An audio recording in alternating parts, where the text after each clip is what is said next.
Hey friends, today we're working on this garbage 2019 Hyundai Elantra, and if you make it far enough to need a starter without blowing your motor, or you get your motor changed and you eventually end up needing a starter, it's a little bit of a trick. So this here, just rubber suction cups. They sit on here, you just pull straight up on it, nothing to it. I take that off for starters. Of course, you want to take your battery cable off, 10 mil there. And then I unplugged some things up here, this one here, just to be able to access it a little better.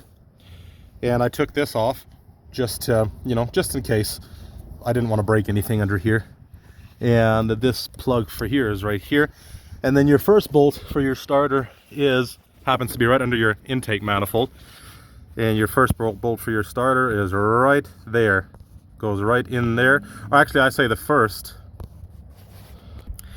That's just the easiest one to get at. You can get it from underneath too, but the first step would be taking that stupid skid plate off, and ours is all broken already too. So I just there's a zip tie holding it up there. I'm not sure who did that. We bought this thing used. But anyway, I just took that off and put it aside. Yours is probably intact, I would assume, or it's gone altogether. Either way, you take that off. That's typically some 10 mil bolts and some clips, in which case this one comes in handy. And in here, of course, you have these clips. Where are they? There we go. You can see they look like that. You just push the centers in and down, and you push them back up again before you pop them into place, like that. And then you pop them into place, and you push those back down flush to secure it later on. And that is just that intake horn there. I get that out of the way so that I can access it better right down in there. And then your second bolt for your starter is up there. Let's see here. There you go. I'll zoom out a little bit because you got your first one there. First one comes out there. And then your second one, of course, sorry, I gotta try to do both things at once here, goes, let's see, I'm trying to show you here. It's up there. You can probably see the head of the bolt there. Yeah, you see it's sticking out there a little bit. That piece right there, I wish it would focus. Doesn't want to though. But anyway, you get the idea. You can see the bolt, I took it out already. And then before you take the bolts out, of course, I would recommend unplugging all the little wires under here. And that would include these guys here. That one, and that one, which is there. Sorry about all the light. There. Not much to them. You don't need anything special to do that. You can see my starter is just hanging here now. And then you loosen up here with a 12 mil. You loosen that main power cable to the starter, and then you pull it out. So actually not as complicated as I figured it would be. I'm going to loosen that now. And where did I leave my ratchet? There. So we are loosening that cable now.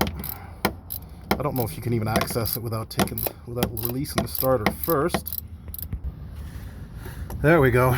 Got this nasty beast out. Looks pretty corroded. I'm guessing all that corrosion right there has something to do with the fact that this stupid thing won't work anymore. I could be wrong. Check that out. You ever seen corrosion before? Now you have. Yeah, that starter looks rough. This thing's only got 100,000 miles on it too. Mind you, we are in Canada. Now, one thing you're gonna have to do to pull that starter out, this stupid cable right here, you have to pull that out. You have to squeeze these tabs back here. Here, I'll zoom in a bit. You have to squeeze those tabs back there.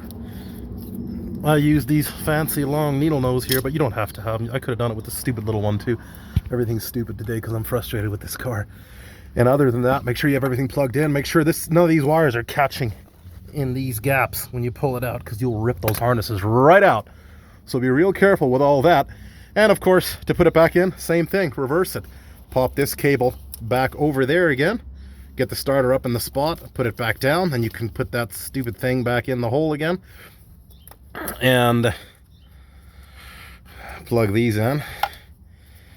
And yeah, that's all there is to it.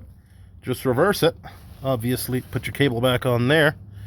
and so forth. What we're going to do now is we're going to clean up these connections, and then we're going to see if we can get this beast going again, because this thing's knocking already, piston slapping. I don't feel like putting a new starter in a car that's more or less going to have a blown motor anyway. So I hope this video helps somebody, and if you have any questions, ask, and as always, may God bless you.